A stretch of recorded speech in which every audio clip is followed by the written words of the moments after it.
பெண்களாலும் சாதிக்க முடியும், உங்களாலும் சாதிக்க முடியும். அப்படி சாதித்தவர் தான் அருமை சகோதரி மீரா அவர்கள். மைக்ரோ கிரீன்ஸில் பட்டையை கிளப்பிட்டு இருக்கிறாங்க, காளான் வளர்ப்புல கலக்கி எடுத்துக்கிட்டு இருக்கிறாங்க, சக்ஸஸ்ஃபுல்லாக பண்ணிட்டு இருக்கிறாங்க, நிறைய பெண்களுக்கு ட்ரைனிங் கொடுத்துருக்குறாங்க.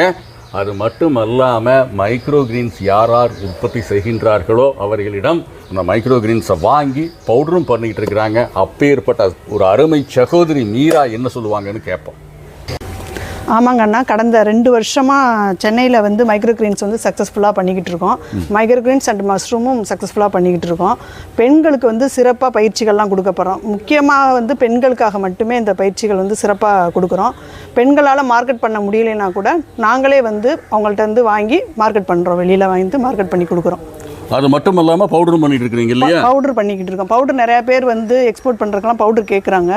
அதனால நாங்கள் பவுடரும் பண்ணிக்கிறோம். வீட் கிராஸ் பவுடரு எல்லாம், அந்த பாசிப்பயிறு, கொண்டக்கல்ல, அங்கே கொள்ளு, இது கடுகு, இது எல்லாமே வந்து பவுடரும் பண்ணி நம்ம கொடுக்குறோம் சார். பண்ணிட்டு இருக்கிறீங்க. கொடுக்குறோம். காளான்லையும் நீங்கள் பவுடர் பண்ண ஆரம்பிச்சு? காளான் பவுடர் பண்ணுறோம், நூடுல்ஸ் பண்ணுறோம், ஊறுகாய் பண்ணுறோம். இன்னும் சின்ன குழந்தைங்களுக்குலாம் இப்போ மைக்ரோ கிரீன்ஸும் வந்து நல்லா சாப்பிட்றாங்க. அவங்க வந்து ஹெல்த் பெனிஃபிட்டுக்காக நல்லா வாங்கிட்டு போகிறாங்க. நிறைய பெண் தொழில் முனைவோர்களை நீங்கள் உருவாக்கணும். அப்போ தான் நம்ம நாடு வந்து மேலுக்கு வரும், நம்மளுடைய தேசம் வலுப்பெறும் என்றால் உங்களை போன்ற பெண் தொழில் முனைவோர்கள் தான் அதற்கு காரணமாக இருப்பார்கள். நன்றிண்ணா.